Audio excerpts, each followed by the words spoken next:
नमस्कार दोस्तों, मैं राजिका अग्रवाल आपकी साइंस टीचर और हम पढ़ रहे थे डाइजेस्टिव सिस्टम के बारे में, यानी कि पाचन तंत्र के बारे में। इसमें हम लास्ट पार्ट के अंदर देख चुके हैं कि डाइजेस्टिव सिस्टम में आपके कौन कौन से ऑर्गन पार्टिसिपेट करते हैं। डाइजेशन जो है आपका स्टार्ट होता है मुख गुहा बकल कैविटी से, और बकल कैविटी से होता हुआ भोजन आपका आता है ईसोफेगस के अंदर। ईसोफेगस इसको क्रमांकुंचन गति प्रदान करेगा और ये भोजन आपका आ जाता है स्टमक के अंदर, जहां पर आपका हाइड्रोक्लोरिक एसिड रिलीज होता है जिसकी पीएच होती है लगभग 1.2। आपके स्टमक के अंदर एक लेयर पाई जाती है जिसे अपन कहते हैं श्लेष्मा लेयर। ये म्यूकस की लेयर इस हाइड्रोक्लोरिक एसिड से स्टमक को प्रोटेक्ट करके रखती है। अगर एक बैक्टीरिया जिसका नाम है हेलिकोबैक्टर पाइलोरी वो स्टमक के अंदर एंटर कर जाता है तो ये म्यूकस लेयर को डैमेज करता है, जिसकी वजह से आपका हो जाता है क्या, पेट के अंदर अल्सर। अब आपका भोजन इस स्टमक से होता हुआ जाता है स्मॉल इंटेस्टाइन के अंदर, जहां पर आपका कंप्लीट डाइजेशन होता है फूड का। स्मॉल इंटेस्टाइन आपके 6 से 7 मीटर लंबी होती है और ये स्मॉल इंटेस्टाइन के आपके 3 पार्ट होते हैं। कौन कौन से? ड्यूडेनम, जेजुनम और इलियम। ड्यूडेनम जो है आपका स्टमक से कनेक्टेड रहता है और इलियम आपका कनेक्ट होता है लार्ज इंटेस्टाइन से। अब जब मैंने आपसे कहा कि स्मॉल इंटेस्टाइन के अंदर आपका कंप्लीट डाइजेशन होता है तो इस डाइजेशन के लिए आपको बहुत सारे केमिकल्स की, जूसेस की और एंजाइम की जरूरत पड़ेगी जो कि आपकी ग्रंथियां रिलीज करती है। तो इस पार्ट के अंदर हम पढ़ने वाले हैं ग्रंथियों के बारे में। सबसे पहले अपन देखते हैं अपनी लीवर ग्लैंड यानी कि यकृत ग्रंथि। कौन सी? यकृत ग्रंथि। ये डायग्राम है आपके लीवर का। किसका? ये जो आपको दिख रहा है ये क्या है? आपका लीवर है, यकृत है। यकृत के बारे में आपको याद रखना है, ये जो यकृत है आपके बना होता है हिपैटिक सेल से। हिपैटिक सेल से ये जो लीवर है बना है, इसी वजह से लीवर की स्टडी को अपन क्या कहते हैं? हिपैटोलॉजी कहते हैं। अगर एग्जाम में क्वेश्चन बने लीवर की स्टडी को क्या कहा जाता है तो हिपैटोलॉजी कहा जाता है आपके लीवर की स्टडी को। देखो दो चीजें हैं, एक है हिपैटोलॉजी और एक है हिमेटोलॉजी। आपके हिपैटोलॉजी कहा जाता है लीवर की स्टडी को और हिमेटोलॉजी कहा जाता है ब्लड की स्टडी को। दोनों में डिफरेंस है। अब इन हिपैटिक सेल्स की वजह से इसे कहा, इसकी स्टडी को कह दिया अपन ने हिपैटोलॉजी। इसके बाद आपका जो लीवर है ये आपके शरीर की सबसे बड़ी ग्रंथि है। अगर आपसे पूछे कि शरीर की सबसे बड़ी बहिस्रावी ग्रंथि कौन सी है तो लीवर है। शरीर की सबसे बड़ी ग्रंथि कौन सी है तो कौन है? लीवर। अगर आपसे पूछा जाए कि शरीर का सबसे बड़ा इंटरनल ऑर्गन कौन है तो आपका लीवर है, और शरीर का सबसे बड़ा एक्सटर्नल ऑर्गन जो है वो है आपकी स्किन। तो देखिए शरीर की सबसे बड़ी ग्रंथि है आपकी लीवर ग्लैंड। अब ये जो आपकी लीवर ग्लैंड है ये क्या रिलीज करती है? देखो एक्सोक्राइन ग्लैंड है तो यानी कि कोई ना कोई केमिकल जो है वो रिलीज करेगी, कोई ये जूस जो है वो रिलीज करेगी। तो ये जो आपकी लीवर ग्लैंड होती है ये एक रस का स्त्रावण करती है जिसे अपन कहते हैं बाइल जूस यानी कि पित्त रस। इस बाइल जूस का जो कलर होता है वो आपका होता है येलोइश ग्रीन। इस पित्त रस का जो कलर है वो आपका होता है येलोइश ग्रीन यानी कि पीले हरे रंग का होता है। अब ये येलो किसकी वजह से होता है तो एक वर्णक पाया जाता है जिसे अपन कहते हैं बिलिरुबिन। बिलिरुबिन वर्णक की वजह से इस आपके पित्त रस का कलर होता है येलो और ग्रीन कलर होता है बिलिवर्डिन की वजह से। दोनों अलग अलग चीजें हैं। बिलिरुबिन की वजह से येलो कलर और बिलिवर्डिन की वजह से आपका ग्रीन कलर होता है। अगर बिलिरुबिन की मात्रा शरीर के अंदर ज्यादा हो जाती है तो आपने देखा है जॉइंटिस के अंदर, पीलिया के अंदर क्या होता है, आंखें, स्किन और आपके जो नाखून है वो येलो पड़ जाते हैं। तो पीलिया में क्या होता है कि बिलिरुबिन की मात्रा जो है वो क्या बढ़ जाती है, ज्यादा हो जाती है, जिसकी वजह से आपका क्या हो जाता है, जॉइंटिस यानी कि पीलिया हो जाता है। तो पीलिया का रीजन क्या हो गया अपना, बिलिरुबिन की बढ़ती मात्रा की वजह से।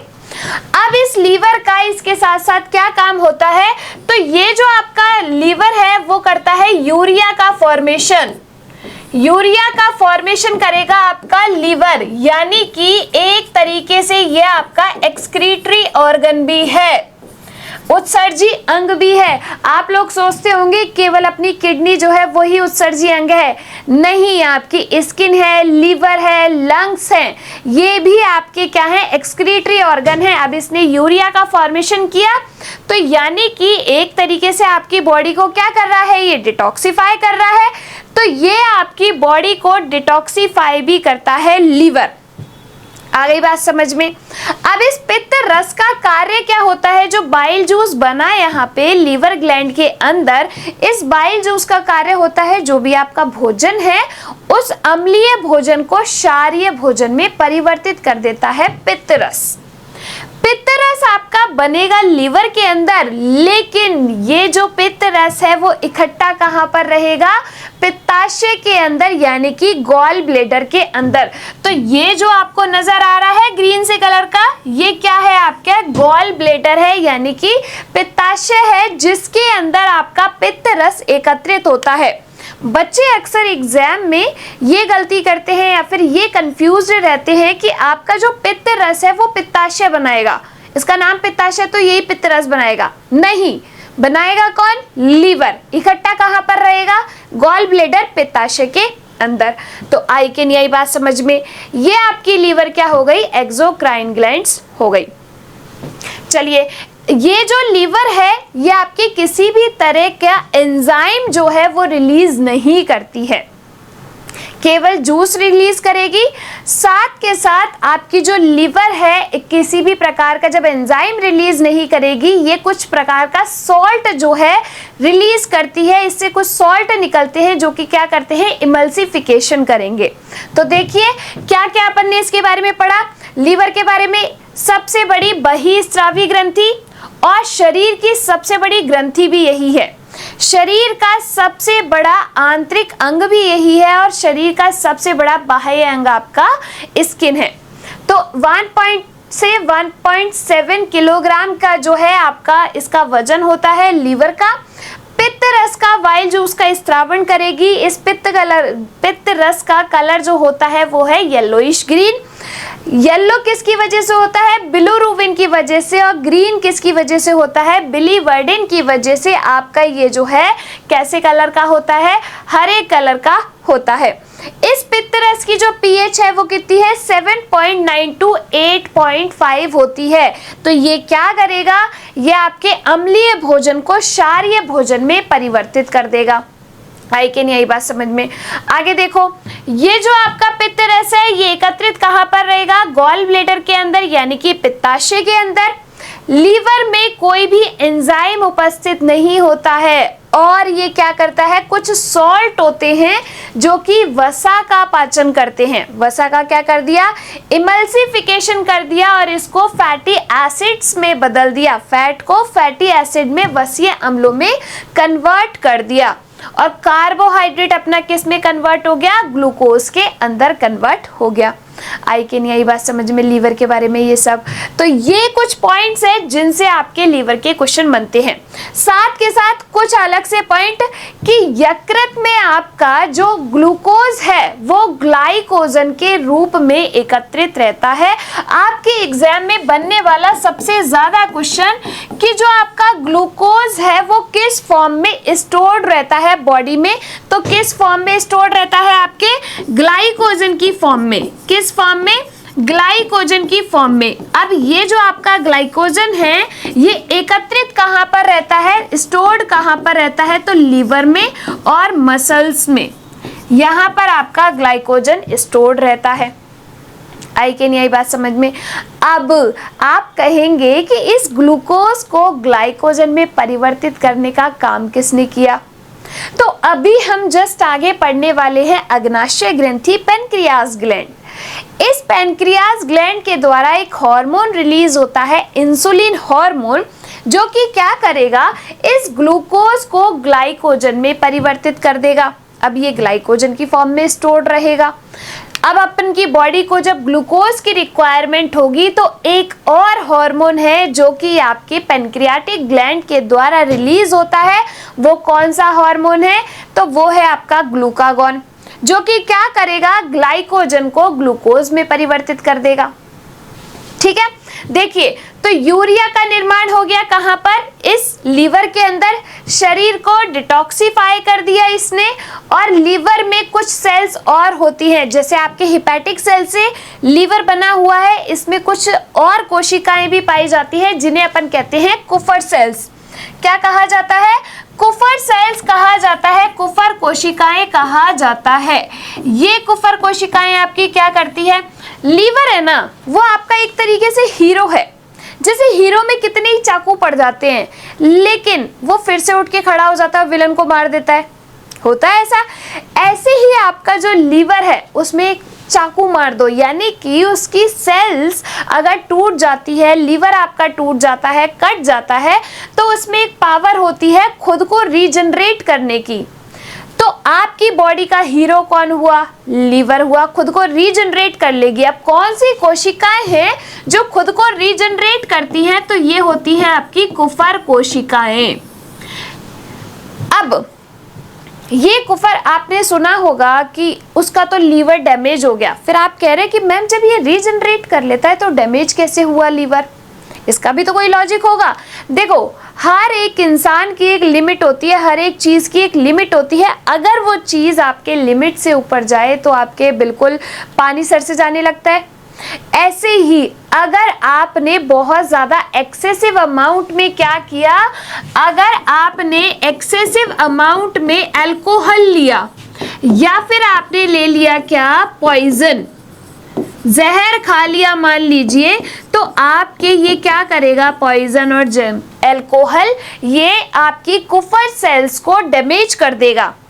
अब कुफर सेल्स आपकी जब डैमेज होंगी, क्योंकि इनकी भी तो बेचारों की एक लिमिट है, अब ये जब डैमेज होंगी तो ये क्या कर देगी, लीवर सिरोसिस कर देगी। क्या कर देगी, लीवर सिरोसिस कर देगी। तो एग्जाम का क्वेश्चन अगर ये बने कि लीवर सिरोसिस किसकी वजह से होता है, तो कुफर कोशिकाओं के नष्ट होने की वजह से, डैमेज होने की वजह से, और इसके पीछे रीजन क्या है, या तो जहर या फिर एक्सेसिव अल्कोहल। जब हर बात पे कह रहे हो कि भाई साहब आज तो बोतल खुलनी चाहिए, तो बोतल तो खुल जाएगी, लेकिन आपका लीवर जो है वो चमक जाएगा, यहाँ से निकल लेगा, तो उसकी वजह से क्या हो जाएगा, आपका लीवर सिरोसिस हो जाएगा। आई कि नहीं आई बात समझ में? चलिए अब चलते हैं अपन आगे। तो आपके लार्जेस्ट इंटरनल ऑर्गन कौन है, लीवर है, और आपके लार्जेस्ट एक्सटर्नल ऑर्गन है आपकी स्किन। आपको पता है आप अपनी स्किन को भी डोनेट कर सकते हो। स्टडी ऑफ लीवर आपकी क्या कहलाती है, हिपैटोलॉजी कहलाती है। ऐसे याद रखना, हेपेटिक सेल्स, हिपैटोलॉजी, इस तरीके से लीवर की स्टडी को अपन कहते हैं हिपैटोलॉजी। चलिए अब आगे चलते हैं। अब अपनी दूसरी ग्रंथि आती है अग्नाशय ग्रंथि। देखो ये जो आपकी ग्रंथि है ना, लीवर ग्लैंड हो गई, पैनक्रियाटिक ग्लैंड हो गई, ये आपके ऑर्गन भी है, ये आपके अंग भी है, लेकिन हार्मोन का, एंजाइम का, जूसेस का स्त्रावण की वजह से अपन इनको क्या कहते हैं, ग्रंथि भी कहते हैं। अब देखिए ये जो आपका है ये है पेनक्रियास। क्या है ये आपका, पेनक्रियास। इस पेनक्रियास के बारे में आपको क्या क्या पॉइंट्स देखने हैं, क्या क्या पॉइंट्स याद करने हैं। सबसे पहले आपके जो पेनक्रियास है वो एक क्या है, मिश्रित ग्रंथि है, मिक्स्ड ग्लैंड है। क्यों? क्योंकि ये एक्सोक्राइन भी है और एंडोक्राइन भी है, बहिस्रावी है। क्यों? क्योंकि ये रिलीज करती है अग्नाशयी रस, जिसके अंदर प्रेजेंट होते हैं एंजाइम्स। ये बहिस्रावी है क्योंकि ये करता है अग्नाशयी रस रिलीज, जिसमें आपके क्या है, एंजाइम प्रेजेंट है। ये आपकी अंतःस्रावी है क्योंकि ये करती है रिलीज हार्मोन। कौन कौन से हार्मोन हैं आपके, इंसुलिन हार्मोन, और दूसरा है आपका ग्लूकागॉन हार्मोन। और बहुत ही मतलब इंटरेस्टिंग हार्मोन है दोनों। क्यों है इंटरेस्टिंग? तो देखो सबसे पहले आपके ये जो लीवर है इसकी संरचना होती है इस पत्ती की तरह। दिख रही है आपको ये येलो लीफ यहाँ पर नजर आ रही है, ये है आपकी पेनक्रियास। यानी कि अग्नाशय।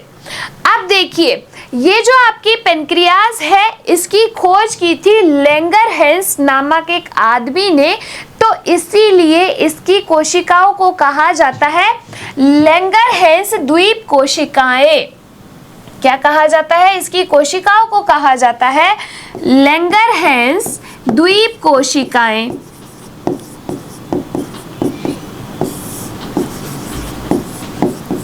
इसमें 4 तरीके की सेल्स होती हैं। कौन कौन सी? अल्फा, बीटा, गामा और एफ सेल। 4 तरीके की आपकी सेल होती है, अल्फा, बीटा, गामा और एफ सेल। ये जो आपकी 3 है ये क्या करती है? हार्मोन का रिलीज करती है। मेजरली आपको क्या याद रखनी है इसमें? बीटा पैनक्रियाटिक सेल्स आपको याद रखनी है। कौन सी? बीटा पैनक्रियाटिक सेल्स आपको मेजरली याद रखनी है। क्यों? क्योंकि ये करती है आपके इंसुलिन हार्मोन का रिलीज। अब आपकी जो एफ सेल है वो क्या करेगी? अग्नाशयी रस का स्त्रावण करेगी, इसलिए वो एफ सेल्स आपके एक्सोक्राइन हो गई।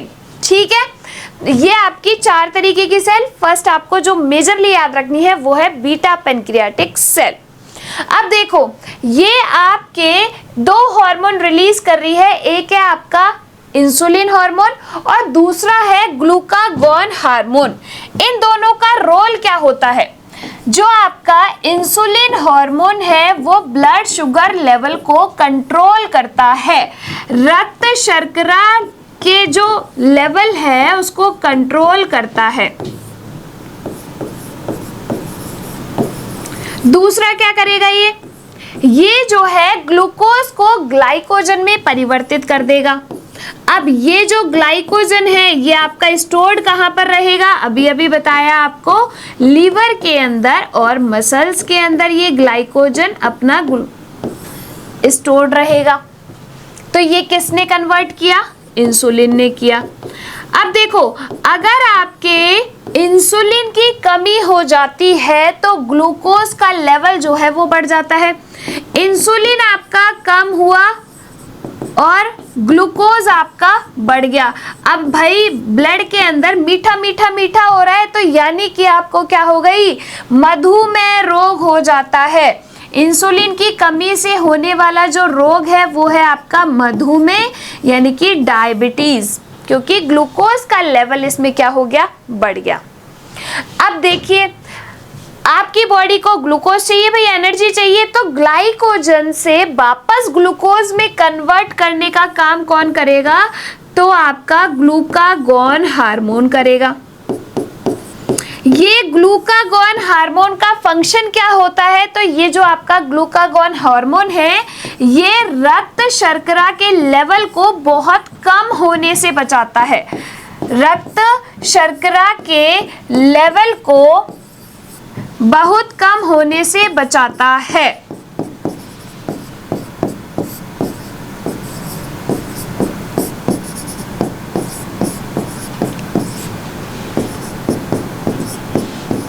तो ये कौन से हार्मोन हो गए? आपके पेनक्रियाज के द्वारा रिलीज होने वाले हार्मोन।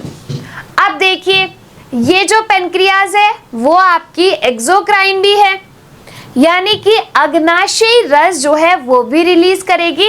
अब इस अग्नाशयी रस के अंदर आपके जो है एंजाइम प्रेजेंट होते हैं। कौन कौन से एंजाइम प्रेजेंट होते हैं? तो आपके एमाइलेज, ट्रिप्सिन और लाइपेज एंजाइम इसके अंदर प्रेजेंट होते हैं। देखिए आगे एक बार कि आपके एक्सोक्राइन क्यों है? क्योंकि आपके पेनक्रियाटिक जूस जो है रिलीज करती है, जो कि डाइजेशन में हेल्प करते हैं। एंडोक्राइन क्यों है? क्योंकि ये आपके हार्मोन रिलीज करती है। कौन कौन से? Insulin hormone, glucagon hormone. Insulin का क्या कार्य हो गया? ब्लड शुगर को कंट्रोल करता है। ग्लूकोज से ग्लाइकोजन में परिवर्तित करने का काम इंसुलिन ने किया और आपके ग्लाइकोजन से वापस ग्लूकोज मिला किसके द्वारा? आपके ग्लूकागॉन के द्वारा। आई चीज समझ में? चलिए आगे देखिए। अब ये जो आपका पेनक्रियाटिक जूस है उसके अंदर आपके 3 एंजाइम होते हैं। कौन कौन से? एमाइलेज, लाइपेज और आपका ट्रिप्सिन एंजाइम। एमाइलेज क्या करता है, स्टार्च को माल्टोज में परिवर्तित करता है। एमाइलेज अपन ने सलाइवरी ग्लैंड के अंदर भी पढ़ा था। लाइपेज एंजाइम क्या करेगा, लेसे लाइपेज और लेसे लिपिड, ऐसे याद रखिएगा। तो आपका लाइपेज एंजाइम क्या करेगा, लिपिड को वसीय अम्ल में कन्वर्ट करेगा, और ट्रिप्सिन एंजाइम क्या करेगा, आपके पेप्टाइड को अमाइनो एसिड्स में कन्वर्ट कर देगा। तो ये 3 एंजाइम जो है इस जूस में आपके प्रेजेंट होते हैं, इस अग्नाशयी रस के अंदर। चलिए आगे देखते हैं पेनक्रियाटिक सेल्स। तो मैंने आपको बताई 4 तरीके की सेल्स है, अल्फा, बीटा, गामा और एफ सेल। मेजरली कौन सी याद रखनी है, बीटा सेल, क्योंकि आपका इंसुलिन हार्मोन रिलीज करती है। ये तीनों मिलके आपकी क्या है, एंडोक्राइन हार्मोन रिलीज करेगी, और जो आपकी एफ सेल है वो एक्सोक्राइन जूस जो है वो रिलीज करेगी। ये सब बता चुकी हूं मैं। चलिए अब चलते हैं अपन आगे। अब इंटेस्टिनल जूस यानी कि आंत्र रस, उसके अंदर कौन कौन से एंजाइम होते हैं। तो देखो, जो आपका सब्सटेंस है उसी से आपको एंजाइम बनाना है। जैसे कि माल्टोज को कन्वर्ट कौन करेगा, माल्टेज। सुक्रोज को कन्वर्ट कौन करेगा, सुक्रेज। और आपके लैक्टोज को कन्वर्ट कौन करेगा, लैक्टेज। जो आपके सब्सटेंसेस हैं वह उसी से आपको क्या बना लेने हैं, अपने यहाँ पर एंजाइम्स बना लेने हैं। क्या क्या, माल्टोज को कन्वर्ट कौन करेगा, माल्टेज। लैक्टोज को कन्वर्ट कौन करेगा, लैक्टेज। और आपके जो है किसको, सुक्रोज को कन्वर्ट करेगा, सुक्रेज। तो ग्लूकोज प्लस ग्लूकोज जिससे मिलके आपका माल्टोज बनता है, ग्लूकोज प्लस गैलेक्टोज से मिलके आपका बनता है लैक्टोज, और ग्लूकोज प्लस फ्रक्टोज से मिलके बनता है आपका सुक्रोज। तो इनको इन जो है यूनिट्स में ये डिवाइड कर देता है, तोड़ देता है कौन, ये तीनों एंजाइम्स। ठीक है, आगे बात समझ में। चलिए आगे चलते हैं। ये मैं आपको बता चुकी हूँ जब स्मॉल इंटेस्टाइन मैंने पढ़ाया कि उसके अंदर आपका कंप्लीट डाइजेशन होता है, यानी कि आपके फूड का पूर्णतः पाचन होगा कहाँ पर, इस स्मॉल इंटेस्टाइन के अंदर। अब पाचन हो गया, उसका अवशोषण जरूरी है। तो कुछ इस तरीके से फिंगर लाइक स्ट्रक्चर पाई जाती है किसके अंदर, छोटी आंत के अंदर और बड़ी आंत के अंदर।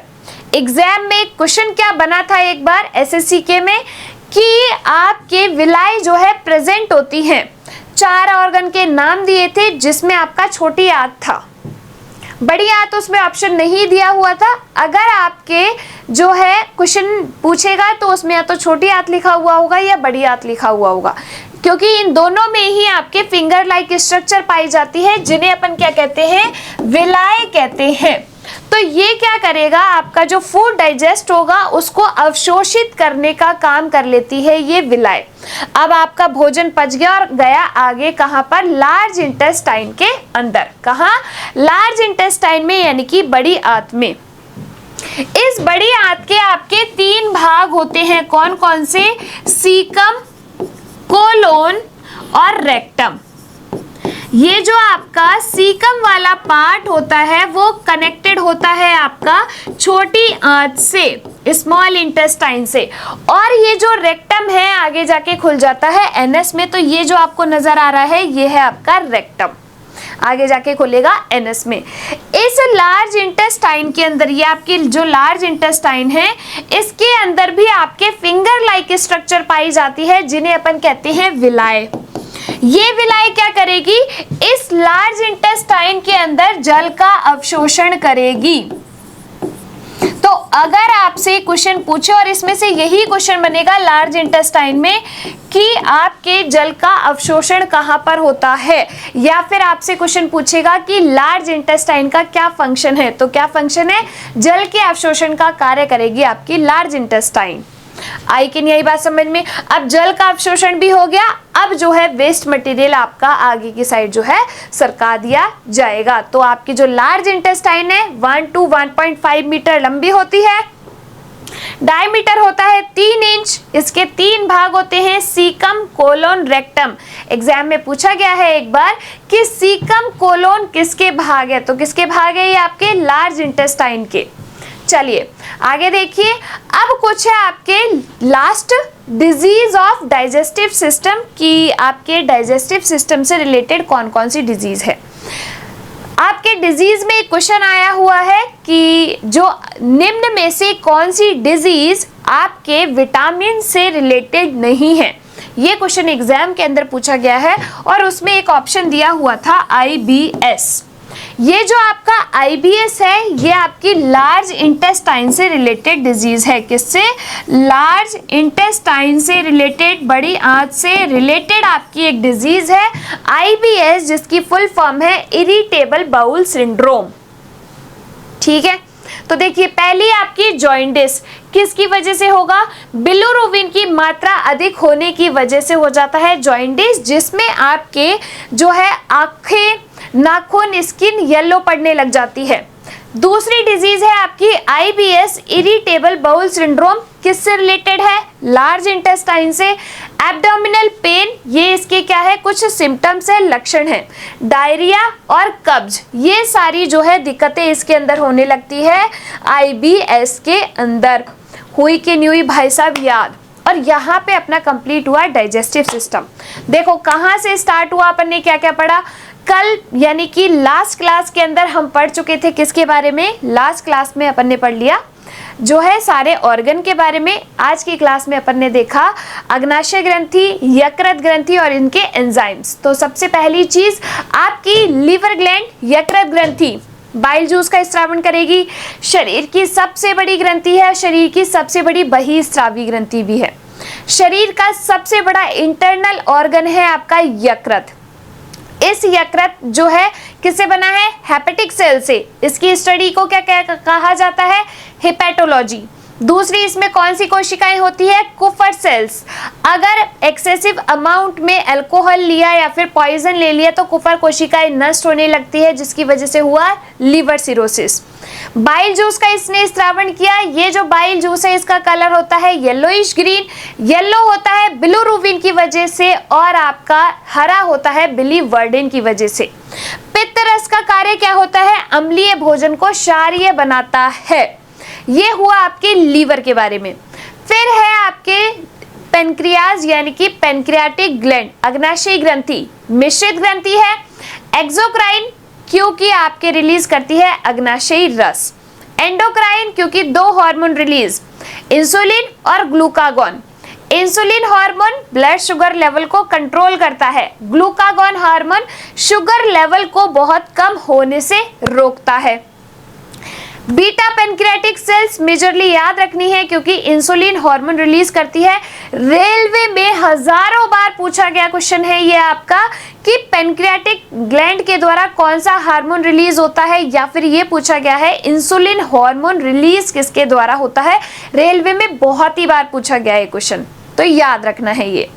ठीक है, अब इस अग्नाशयी रस में आपके 3 एंजाइम एमाइलेज, लाइपेज और ट्रिप्सिन। ठीक है, इसके बाद अपन आते हैं तो अपना जो भोजन है वो आ जाता है कहां पर? आपके लार्ज इंटेस्टाइन में, क्योंकि कंप्लीट डाइजेशन हो गया स्मॉल इंटेस्टाइन में और आपके जो है अवशोषण किसने कर लिया? विलाय ने। जो है आपका भोजन आया यानी कि जो वेस्ट मटेरियल है अब आ गया लार्ज इंटेस्टाइन के अंदर, जहां पे क्या होगा? जल का अवशोषण। अब ये लार्ज इंटेस्टाइन में जल का अवशोषण होकर ये रेक्टम के द्वारा आगे एनएस में खुल जाता है। ठीक है, IBS क्या है? आपके लार्ज इंटेस्टाइन से रिलेटेड एक डिजीज है। दूसरा आपका जॉइंडिस, पीलिया, जिसमें बिलिरुबिन की मात्रा क्या हो जाती है? ज्यादा हो जाती है। और इसी के साथ आपका ये जो टॉपिक है वो यहाँ पर कंप्लीट होता है। मिलेंगे अपन अगली क्लास में एक नए टॉपिक के साथ। धन्यवाद।